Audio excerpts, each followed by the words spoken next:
When did you come in contact with the darkest side of humanity? When I was 19, my ex-boyfriend ambushed me in a parking lot in my small hometown as I was unlocking my car. He socked me twice and told me it was in my best interest to go with him. And out of fear, I decided to just comply. The worst part was that it was broad daylight and there were other people in the parking lot. I saw them look at me, but nobody came to help. He drove me for over 2 hours until we finally arrived at his house, where he brought me inside. He proceeded to tie me to a chair, and I watched as he had a psychotic breakdown about what we could have been and how I did this to him. He stabbed himself 3 times and me 27 times.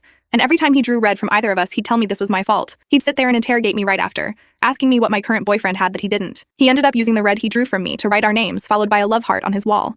After 4 hours, he stopped what he was doing, and I watched him have another psychotic breakdown in front of me. He fled his house and left me tied up after it. And I sat there for at least another hour before I started trying to break free. I ended up surviving that day, but sadly I think that's the worst thing that could have happened to me. You see, during those 4 hours, I refused to react to anything he did to me and refused to speak to him. I just sat there and took everything. I knew he wanted to cause me pain, so I found a way to completely disassociate myself. Unfortunately, the dissociation never left, even after it was all over. I lost all ability to feel and connect. It's almost like my brain shut off all my emotions in an attempt to survive. I had to break up with my boyfriend, and when I was faced in court with the man who did this, I showed such little emotion that his lawyer's entire argument was that no woman who has gone through what I did would ever be so composed. He ended up getting charged with a misdemeanor, but I didn't even care.